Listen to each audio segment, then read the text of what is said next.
If you push him right now, it's going to be the same thing all over again, and I'm not going to let that happen to him. Now, don't you do that, Sean. What, Jerry? Don't you do that. Don't infect him with the idea that it's okay to quit, that it's okay to be a failure, because it's not okay, Sean. And if you're angry at me for being successful, for being what you could have been, Sean. I'm not angry at you, Jerry. Oh, yes, you're angry at me, Sean. You resent me. But I'm not going to apologize for any success I've had. You're angry at me for doing what you could have done, but ask yourself, Sean. Ask yourself if you want Will to feel that way. If you want him to feel like a failure. That's why I don't come to them reunions. Because I can't stand that look in your eye. You know, that condescending, embarrassed look. You think I'm a failure. I know who I am, and I'm proud of what I do. It was a conscious choice. And you and your cronies think I'm some sort of pity case. Following you around going, the Fields Medal, the Fields Medal. Why are you still so afraid of failure? It's about my medal, is it? I can go home and get it for you. You can have it. Oh, please don't. Because I knew you before you were a mathematical god. When you were pimple-faced and homesick. Yeah, you were smarter than me then, and you're smarter than me now, so don't blame me for how your life turned out. It's not my fault. I don't blame you. It's not about you. I won't see you make him feel like a failure, too. He won't be a failure, Sean. But if you push him, Jerry, if you ride him. I am what I am today because I was pushed and because I learned to push It's myself. not you. You get that? I can come back. Now come in. I don't wanna be a failure. I'm not gonna be a walking, living, breathing joke. I'm not gonna be a failure. I'm not gonna be the one to join in losing hope that I won't make it. They keep saying my dreams are wasted.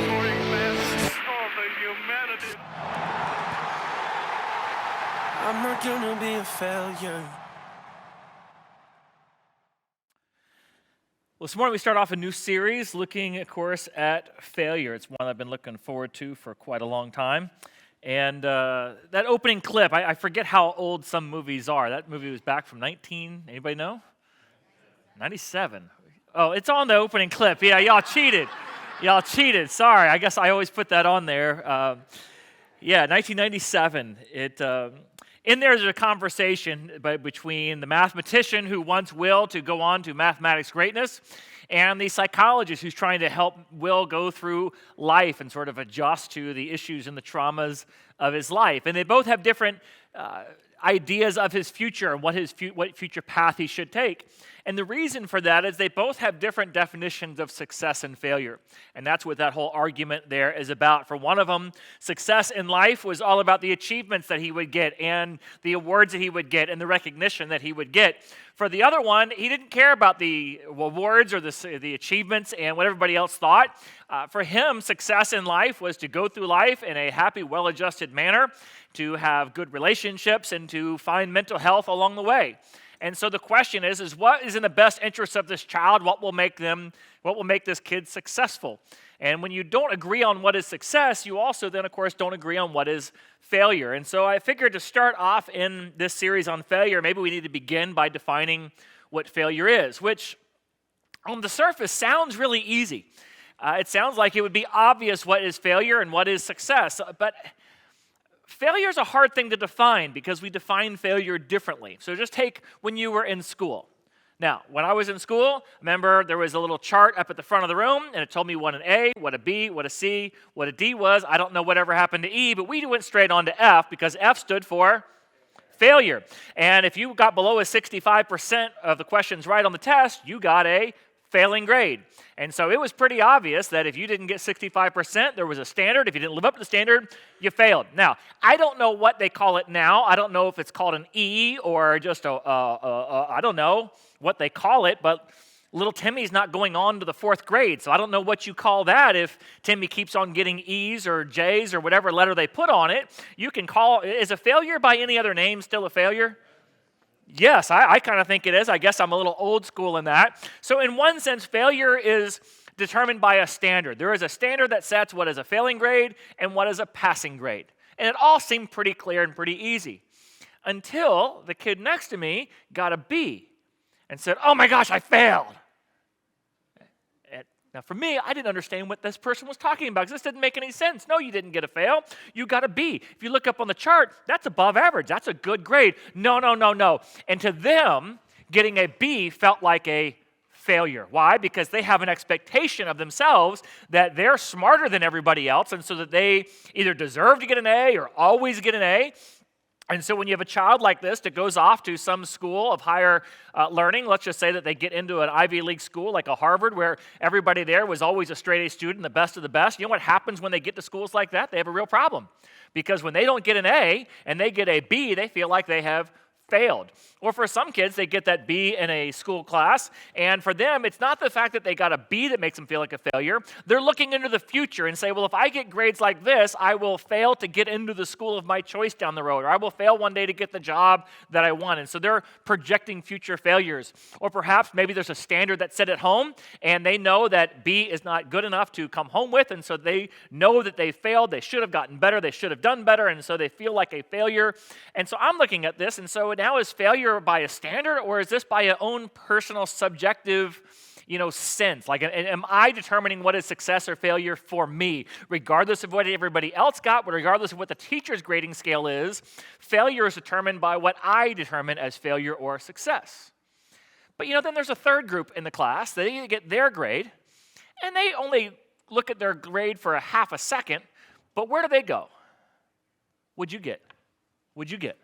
Hey, what'd you get? What'd you get? And they're polling everybody in the class. Why? Because I might have gotten a 64.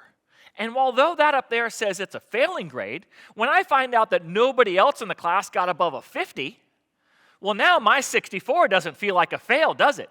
I feel like as if I'm the smartest one in the class. I've actually succeeded, right? And this did not exist at the high school I went to, but when I got to college, they have this thing called the curve, right?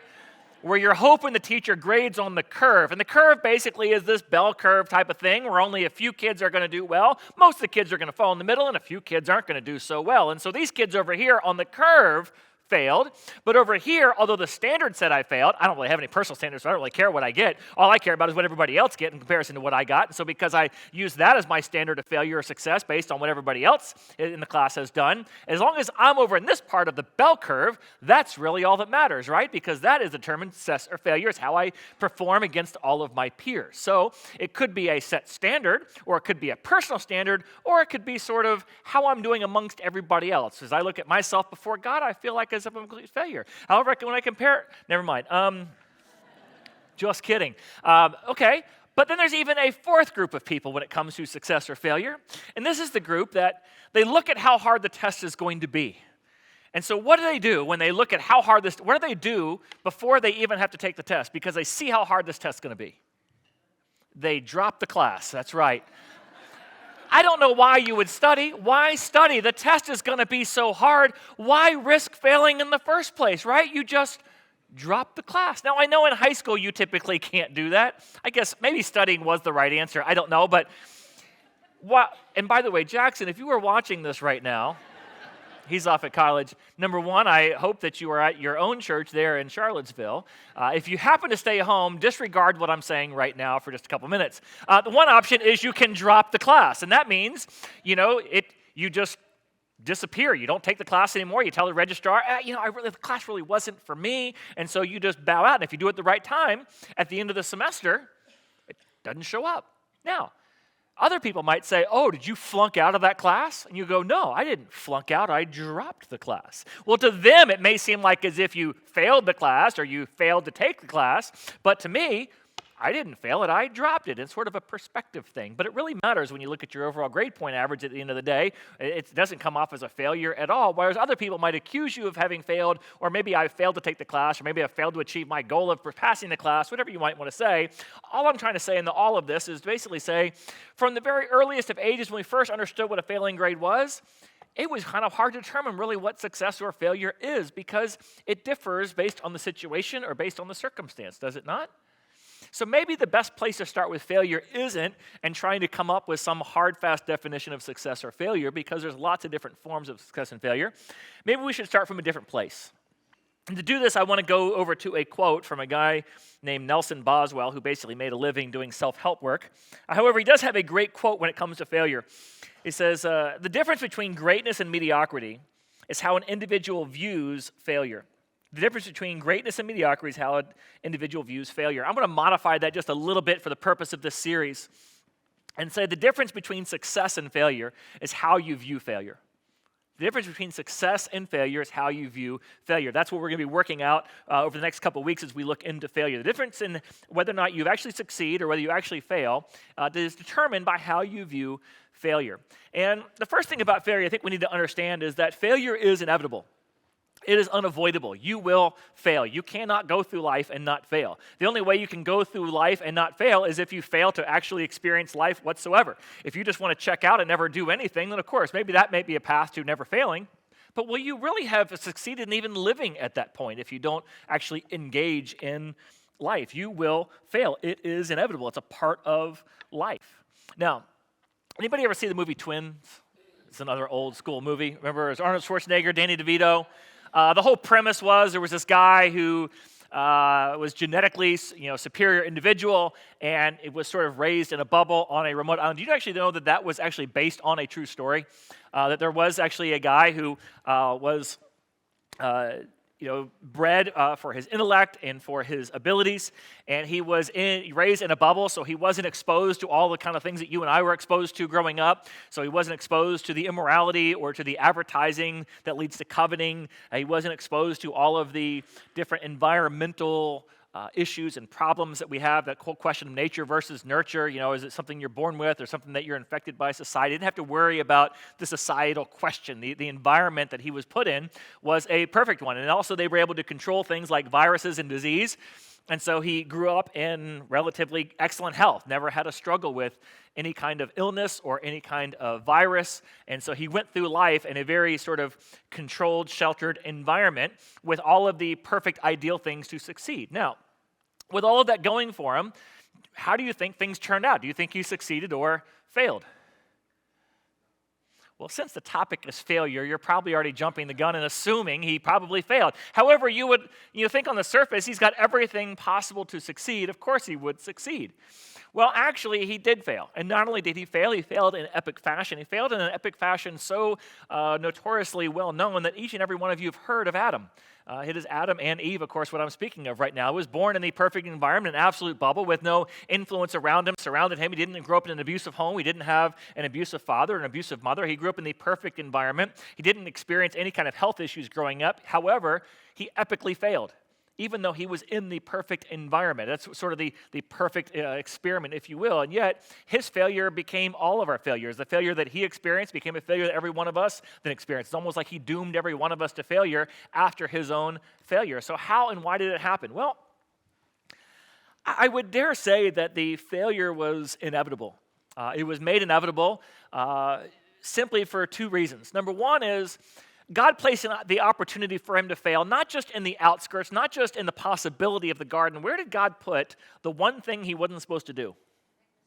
Right in the center. Absolutely unavoidable, right? Sort of like if you put wet paint somewhere, if it's in the garage and I'm not going to the garage, it's not a big deal. But if you line the walls of everything in the house with paint, of course I'm going to touch it at some point because it's in the middle of everything. It's absolutely unavoidable. It's like where the dog sleeps. I can't help but step on the dog half the time because he sleeps right in the middle of the floor. Wherever the middle of that room is, the kitchen, wherever, that's where he's going to sleep, right? So it's not that I'm trying to step on the dog. It's just, what do you expect when you lay right there, dog? You know what I'm talking about? That's where God put the tree. He put the tree right in the middle. It was almost unavoidable. But not only did he put the tree right in the middle, what else did he do? He gave Satan unfettered access to Adam and his family. Have at it. You can talk to him anytime you want. Anytime you want, you're going to talk to him. Even if I'm not around, you can go talk to him. You're free to tempt him, lie to him, whatever you want to do. You can make the whole tree thing sound as enticing as you possibly want. Then you begin to ask yourself the question, why? Why would God do that? I mean, was failure not inevitable with those two parameters alone? I mean, if you put the temptation right in front of him, right front and center, so you got to pass it every single day, everywhere you go.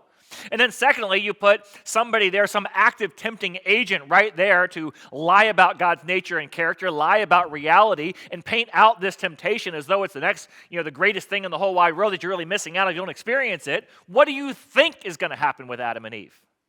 Well, of course they're going to fail. Failure was inevitable. We know it was inevitable because before God even created the heavens and the earth, we know that he'd already decided he was going to send his son, Jesus Christ, to die on the cross for our sins, which means he knew ahead of time that this was all going to happen. This was a part of his plan. In other words, a part of the way that God has designed humanity is he designed us to fail. He knew we would fail. It was a part of the process. And now you're thinking, why? I never really thought about it in that sense. I don't like failure. It doesn't seem like God likes failure. Why did he design a process in which we would fail? Well, we'll get into that more throughout the series. I'm just going to touch on it for just a moment just to sort of settle your mind at ease so you can at least focus on something else other than that one question the rest of the morning. And that is, if you think about your failures, do they not bring you back into a closer relationship with God? Do they not expose your great need for God? Do you not fully appreciate God and who he is and his character anytime more than when you failed?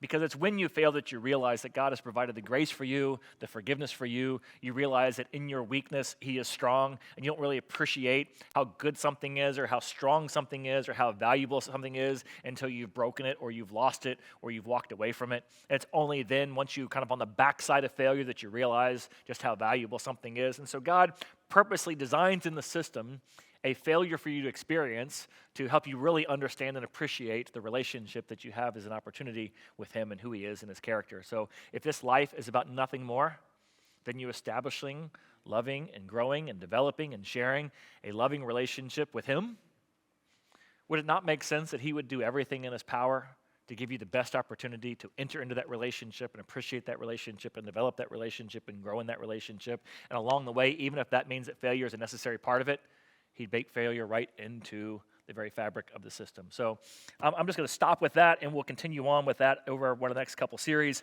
in this message series on failure. So we need to think about failure as inevitable. And the second thing about failure is that failure is a process, not an event. We think of failure like when you get the grade. Like whatever the grade is, whatever you feel when you saw that grade and you feel like you failed, whether it be because of the standard or because of your own standards or because how everybody else did or whatever it may be, when you got that, in the moment it feels like it's an event. It's a thing that happened. When in reality, failure is a process. And when you don't realize that failure is a process, you will struggle to deal with failure. In other words, success and failure is determined by how you view failure. Number one, you need to understand failure is inevitable. You couldn't avoid it. It was going to happen. So you're not a failure simply because you failed. You're just human. But you also have to understand that failure is a process. You have to understand that failure is a process. The event of failure starts long before you actually experience failure. You actually fail long before you failed. I know Pastor Chris says it this way. He says, nothing ever happens all of a sudden. What happens whenever you experience a failure is somewhere along the way, you've experienced what I would call micro failures or undetected failures or unnoticed failures. In other words, you failed again and again and again. You just didn't realize you were failing. You didn't realize that what you were doing was leading to the ultimate blow up, the event of failure. Let me put it this way. When the space shuttle failed to come back to Earth safely and it blew up, they did a whole report and a study on that, and they found that there was a series of failures along the way that led to the big blow-up, right? What happened is there were little things about the tiles that were an issue with how they were placed. There were little things about how they did the launch procedures. There were little things about how they examined the launch procedures, and there were all these little failures along the way that each led up to the ultimate failure that actually blew everything up. In the same way that when a marriage fails, did it just all of a sudden fail on Tuesday? Or were there lots of micro failures along the way? Things that didn't get said, or things that were said that shouldn't have been said, or things that went undone, things that went unnoticed. And every single day, this happens day after day after day. There's all these little micro failures that all of a sudden leads up into the big blow-up argument. And it's not that there's the straw that breaks the camel's back. It's just that the camel's got too much straw on its back. And so it was failure after failure after failure after failure. When a child rebels and runs away from home, oftentimes there's lots of failures, sometimes on the part of the parents, sometimes on the part of the community, sometimes on the part of the school. There's lots of things that can lead up to that one moment. There's lots of these little micro failures along the way. We see this in Scripture. If you go over and look at a case study of King David. Now, David was considered the greatest king in the Old Testament. And if you go over to 2 Samuel chapter 11, you'll see the lead up to his greatest failure. His greatest failure, just to cut to the chase, is where he makes a decision to sleep with the wife of a close associate, and then to cover it up, he has him killed. You know, and you're thinking, this was the greatest king? Yeah, there weren't a lot of good ones to choose from, but this was the best of them. Now, that whole failure, I want to read to you how this failure started, and tell me if you can pick up on the micro failures that led to the big failure. All right, so it goes this way in 2 Samuel chapter 11. In the springtime, the time when kings go off to war, David the king sent Joab out with the king's men and the whole army because Joab was the general. Anybody pick up on anything yet? No? No? Nothing yet? Okay. Really? It was the time when who goes off to war? Kings. And David is the king. And does David go off to war? No. So he's in the wrong place at the wrong time, right there. That's failure number one. He's not where he's supposed to be. How many of the ultimate failures happen because you're not where you were supposed to be? Because you didn't show up, because you didn't go to class. That's why you failed the test, because you never showed up for class. But it was no big deal because the teacher doesn't penalize you for not showing up to class. So you didn't really think it was that big of a deal along the way. So he's not where he's supposed to be. It says, so David sends Joab out to fight the battle. Instead of him going, David remained in Jerusalem. One evening, David got up from his bed and walked around the roof of his palace. Now, just so you know the layout and the setting, if you were the king, the whole idea of upper class, lower class, it comes from the richest people in society who lived in the highest place because it doesn't flood. The lower class people lived in a lower place. The middle class lived in the middle. So if you were the king and you're on the palace and you're on the roof of your palace, when you look out, you can look out over the tops of the roofs of everybody else's house. So it says, when in the evening, David got up from his bed, walked around the roof of his palace, and from his roof he saw a woman bathing, and the woman was very beautiful. Now, anybody notice anything else in there? Anybody? Okay. He sees a woman, break it down this way. There's a difference between noticing a naked woman bathing and noticing that the naked woman that's bathing is beautiful. You get what I'm saying? In other words, you can just look and say, she's naked. But it takes a little bit longer of a look to decide, is it worth looking at or not worth looking at? Was she because let's face it, there's good naked and there's bad naked, is there not? You saw Grandma naked, right? For some of you, that might be a bad thing. I'm going to stop there with that whole analogy. But I'll say this. There's no such thing as good guy naked. No, the guys don't look good naked, period. It doesn't matter. You don't have to look twice. You don't have to look at the half a time. It's never going to look good. But, you know, when you're looking at a naked woman, there's a time where you go, oh, naked woman over there. Or, oh, yeah, naked woman over there. So if he can make a decision that she was, hey, I'm trying to explain to you the text, okay? But it's hard to pick up because even in the moment, you don't pick it up. He notices that she's naked, but he also notices she's beautiful, which means he did more than just notice that she was naked.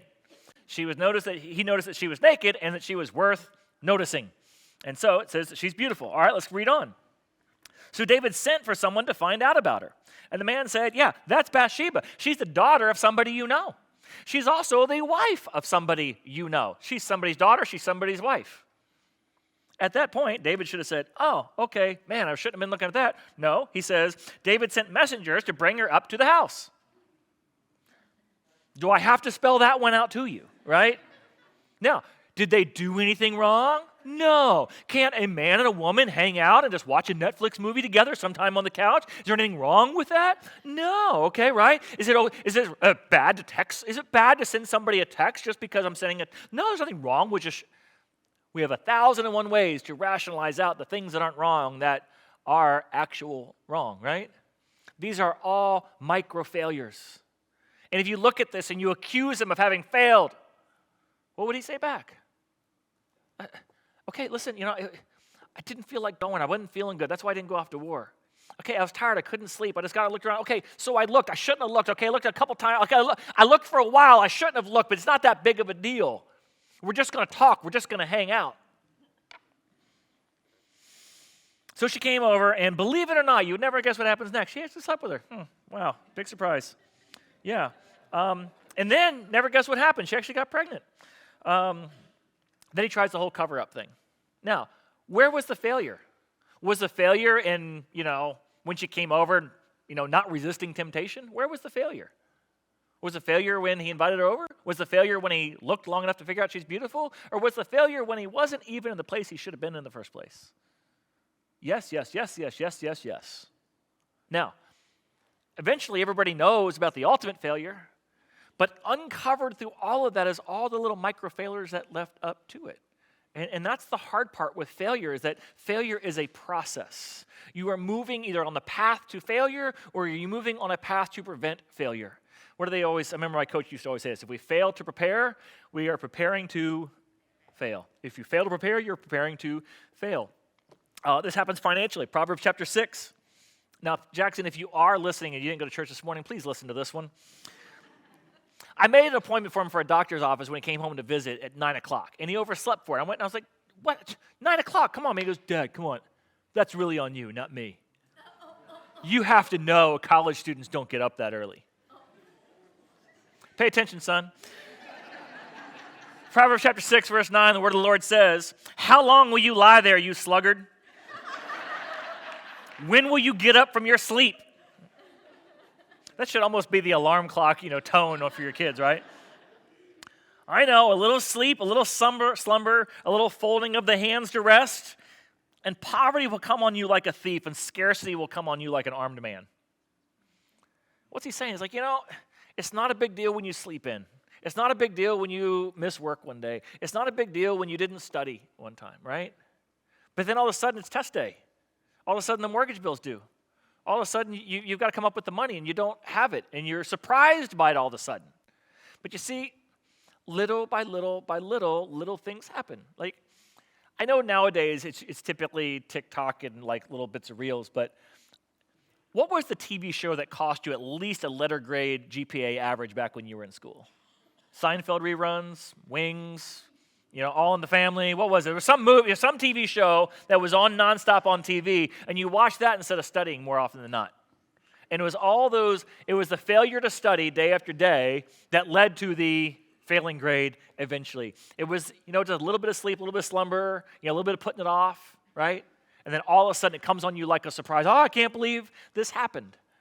There's a pattern here. The spiritual principle is sowing and reaping. Over in Galatians chapter 6, verses 7 to 9, it says, God will not be mocked. You will reap what you sow. Now, what you're planting today is what you're going to be growing later. This past summer, when Alex and Brittany went on vacation, Brittany was telling the story about how they've got a flower farm, and so she had just planted all of her flowers. And when you plant flowers, you don't plant flowers, you plant seeds, right? So I know the rest of us, we just go to Home Depot or somewhere, we buy flowers, we plant. I planted flowers. No, you plant. When you're actually growing them, you plant seeds. And so she's planting the seeds. The problem is they were going on vacation for a week. And the seeds in the early days have to be watered every day. And so she hired this teenage kid. She goes, hey, I need you to come here. I need you to water my flowers. Here they are. And it was a dirt field. And she goes, listen, I know it doesn't look like flowers, but there's flowers in the field. You just can't see them right now, so I need you to water them every day. And you're going to feel ridiculous watering dirt. But I need you to water the dirt because in the dirt are the seeds that are going to become the flowers. And people might drive by and look at you, and all you're going to be doing is just spraying water hose all over the dirt. And it's going to sound kind of, it's going to look ridiculous. And you're going to feel like as if you're doing nothing. And it even seems dumb for me to be paying you to water dirt. But it's actually, I'm having you do this because if you don't, I won't have flowers. And the reason why we fail to plan, and so we're planning to fail, is because it feels like we're watering dirt.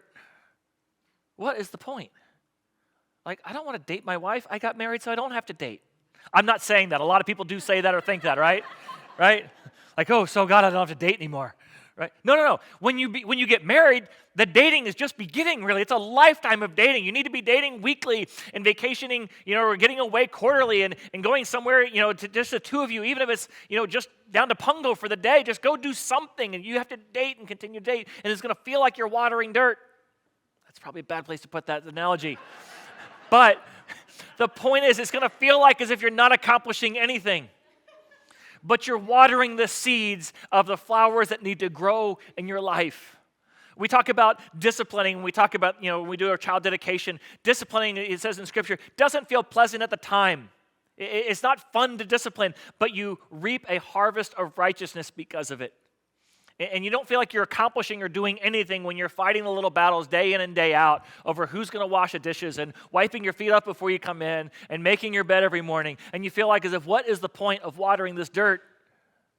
But if you don't do it then, you have to fight those battles later, and it's a lot easier to fight those battles when you're bigger, stronger, and faster than they are. Like, you should want your kids to fail at home. Please, please, please let your kids fail at home. It is the best environment for them to fail.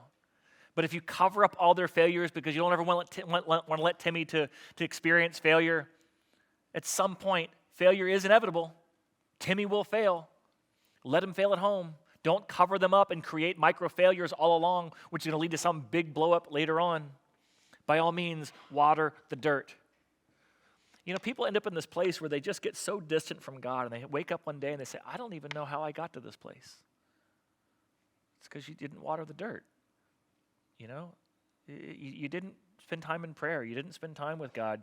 You didn't think it was a big deal to take a season off from church because you got focused on other things and got distracted. You didn't think it was a big deal. And you just feel like you come in, week out. Maybe you come in here and you say, I didn't get anything out of the message this morning, and so you leave. Next week you come in, I didn't get anything out of the message this morning. I feel like I'm watering dirt. Well, if you don't water the dirt, you'll never grow the flowers. It's the principle of planting and sowing. You reap what you sow. And if you're not going to water the dirt, you're not going to have what you want in the end. And so and I guess this is the question you really need to ask is, what dirt needs watering in my life? In other words, what are the micro failures in my life that I'm contributing to right now? What are the things that I'm not even aware of? Let's just break it down. In my relationship with God, am I watering the dirt? Am I watering the dirt in my relationship with God right now? Or am I setting myself up to one day not even know if there is a God? To be so distant from God, I don't even know what happened. To get to the place where I don't even know what is right and what is wrong anymore because I've so lost sight of God. Or am I watering the dirt in my relationship with God? How about the relationships that are most important to you? It could be your marriage or the relationship with your kids or your close friends. Are you watering that dirt? Are you doing the things now? Nobody plans to have an affair. Problem is they don't plan not to. They don't plan not to. And so it doesn't seem like a big deal that you get addicted to pornography or to romance novels or romance movies, and you get all this fantasized idea of what the perfect guy is going to be or the perfect woman's going to be. And then the more you have that fantasy idea of what the ideal image of a spouse is, the less they look like it in your mind. And the more somebody else begins to look like it because you only see them for a little bit at a time. You don't really see the real them. And so it just spins up and you have this whole fantasy world that goes on in your mind. And it's no big deal. It doesn't hurt anybody. It's a victimless crime and nobody even knows about it. And then all of a sudden one day you act on it and it all blows up in your face and you wonder, how did this happen? I don't know. I know. You were watering the wrong dirt. You really were. You were watering the wrong dirt. And so you grew something over top of a septic tank. And that's why it was growing so well over there. Let that analogy marinate. The whole point is this. Failure doesn't happen overnight. It's a process. And if you can begin to think now about what are the things I can do to prevent the failure from happening down the road, or what are the things I am doing right now unconsciously that are feeding and watering the wrong flowers, the wrong things I don't want to be growing in my life, what is it that I can either stop doing or start doing right now that nobody else even knows about, that I'm not even aware of, to prevent the failure from happening in the future, or to get myself to a place where I'm sort of fail-proofing as best as possible the things that are most important in my life. So it's a process. It begins with the micro failures, and then of course there's the failure. I'm not really going to spend a lot of time on that because the failure happens like that. It's a moment. The process that leads up to the failure can be a long time. Sometimes it can be a lifetime. But the failure usually happens in a moment. You get the eviction notice. Your wife says, I'm leaving. You get the pink slip at work. You lost the job. You're out of the military. Whatever it is, it happens in a moment, right? And at this point, the consequences are inevitable. There's no way to get out of them. You got the test grade. You failed out. There's no going back from it now. It's happened and it's over. So I'm not going to talk about it too much because it just happens in an instant. However, the aftermath of it we have to focus on next. So it's a process. The part leading up to it's a long time, and the part after it it can be a long period of time. The moment, though, happens in an instant. But nothing ever happens in an instant because we all led up to this. So the failure happens.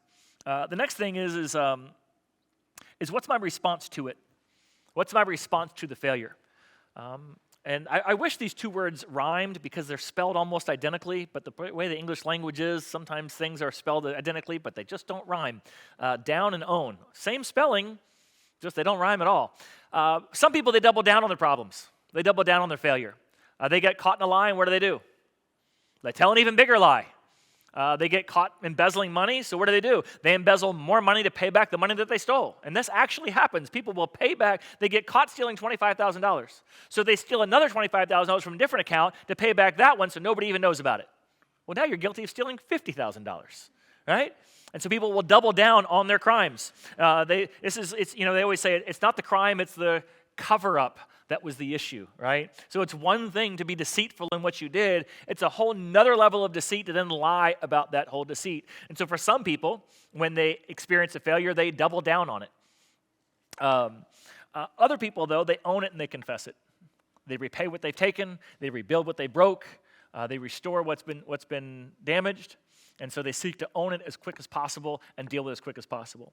One of the best case studies in Scripture is the case study you have between David, who we just talked about, and his predecessor Saul. David's sins were far greater than Saul's ever would by any barometer that you would measure them.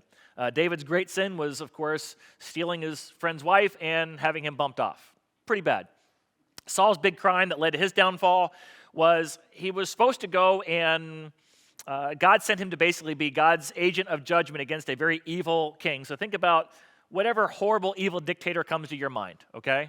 Now picture God has commissioned you to go take them out. Let's just say he's put you on a mission to go take out Hitler. And he says, listen, and I don't want anybody to think that you're in it for you, so you're not going to be, I don't want you to keep any of Hitler's stuff. It is all trash to me. I want it all gone. I want it all destroyed. And so that's what Saul is sent out to go do. And he kind of takes out all of this guy's army and whatnot and kind of cripples him. But he thinks to himself, you know what really makes a king look good in that day and time? When you have other kings in your prison. Because then you're like, I'm a king of kings. See how models work right there? So I can be a king over other kings if I can keep him. It's sort of like a little trophy to have to display to all your friends, how big and powerful you are. So he decides he's not going to kill him. He's just going to take him back as a trophy. And Samuel, the prophet of God, shows up and he's like, hey, have you done what God asked you to do? He says, yep, sure have. Took him out. He's like, really? Because I could have sworn I just saw him over there. Oh, well, I have him on hold, because, I'm going to teach him a lesson, right? That's not what God asked you to do. Oh, and you're also supposed to destroy all of Hitler's stuff. Did you do that? Oh, yeah. Then why do I still hear sheep in the background? You're supposed to take out all of their stuff, including their livestock. He's like, and he goes, oh, the soldiers did that, man. That wasn't on me. I can't control everybody, right? Okay, well, I know I'm the king, but it's not like I can tell everybody what to do. Come on, what do you think, I am the king? No, I'm not the king. People do what they want to do, right? It wasn't all me. That was on them. I didn't have anything to do with all of that. Okay, well, could you take care of it now? Oh, well, come on. I don't really think we need to get to that extreme. And so Samuel goes and takes care of it all for him. And then Saul goes, okay. Can we just keep this between ourselves? Nobody needs to know about my mess up here, right? Can we just cover this whole thing up? Can we put on a good show for everybody? He never owns it. If you read in 1 Samuel, it's 1 Samuel 15, he just doubles down and doubles down and doubles down and doubles down and doubles down and doubles down to the point where finally God says, that's it, Saul, I'm done with you. I can't help somebody who won't correct their failures. In your failure, you just keep on failing and failing and failing and failing and failing. The only thing that determines whether you succeed or fail is how you deal with your failure. And if you're going to double down in it, you're just going to stay in it. But for David, what does he do? Nathan comes to him and says, hey, man, I got a little story to tell you. But a guy does something he shouldn't have done. And you're the guy. And David says, you're right, I am the guy. And if you read Psalm 51, you'll hear David's prayer to God about a guy who's confessing and say, God, I did it. It was me. It was all me. It was all my fault. I did it. I'm so sorry. Please forgive me. Please forgive me. Please forgive me. The difference is in how you deal with the failure. And then lastly, another thing we'll be looking at over the course of the series, which I'm already out of time, but I'm going to tell it to you anyway, so you have what leads up to the failure itself, your immediate reaction, but then you have your perspective on failure as you move forward. As you look back on that time, what is your perspective as you look back on that failure? For some people, they'll look back on it and it was always a failure. And it'll define who they are. I'm a failure. That's who I am. And it'll define you and as you are and everything you do going forward. For other people, though, they look back on their failures and it was a learning experience. I learned a lot from that. That's where that opening quote comes from Thomas Edison. I didn't fail to discover how to make the light bulb. I learned 10,000 ways that don't work. And furthermore, I've got Tesla in the back pocket and I can steal all of his great ideas. He didn't say that in the quote, but that was also there too. Some of y'all get that, some of you don't. It's a science joke, a history joke, whatever, move on. They say a true entrepreneur never fails. They just learn more about how to start a business, which is why the average successful entrepreneur who started a business has at least 3 to 4 failures under their belt. As a matter of fact, the same holds true for church planting. You have at least one failed church plant before you're successful at planting a church. Essential was not the first time I ever endeavored to plant a church. There was a thing called New Hope. Essential was started out of the ashes and the crumblings of New Hope. Success comes out of your failure. What happens is you learn from your failures, and it's not a failure if you learn from the failure. It was just a learning experience. I think it was Henry Ford who tells a story, or the story is told of Henry Ford. I don't know if it's true or not, but it's told of him. I think I've also heard it said of Watson for IBM. So I'm not sure if it was Ford or Watson, or if it's just a fairy tale people make up because it sounds like a really good story, and so they attach some wealthy business person to it. The idea is there was a guy, an executive, who lost the company $10 million, and so he was called into his office. Whether it was Ford or Watson, I don't really know, and he thought he was going to get fired, and Watson or Ford says to him, "Fire you? I can't afford to fire you. I just paid $10 million to educate you. You know? If you leave, somebody else is going to make the same dumb mistake. So by all means, stick around and make sure we don't make that mistake again." And that's the reality of it. Have you learned from your mistakes, or are you going to make your mistake again? If you fail to learn from your mistakes, you are doomed to repeat them, which is why success or failure is determined by how you view failure. If you don't understand it's inevitable, you're going to struggle with your failures. If you don't understand that it's a process and how to work the process, you'll be worked over by the process and you will be doomed to continue in your failure. If you think you can run from it or cover it up or double down on it, that's going to fix it all, it's going to mess you up. If you don't learn from it and use it as a learning experience, it's also going to lead to an ultimate failure. And so to suffice for now, that's as far as I can get on this. I guess at the end of the day, I want to say this. Whether or not something was actually a failure cannot be determined at the event stage. When things blow up, you cannot determine whether this was a failure. It can only be determined much later on. How much later on? We'll get to that later on in the series. We join with you to close our time in prayer. Father, may we take comfort in knowing that failure was inevitable. It was predicted by you. You foresaw it. You knew that's what we would go through and experience in life. So much so that every single time we meet together, you've asked that we gather together and share in communion, which is simply a reminder of your remedy for our expected failure. So, Father, may we own our sins before you and our failure before you, make full confession of it, and come and receive the remedy that you provided for it. Father, may we also be aware, may you make us aware, Father, to be able to examine our life and to think through all of the micro failures right now that we're struggling with. We might water the dirt in our life that we need to. And in Jesus' name we pray. Amen.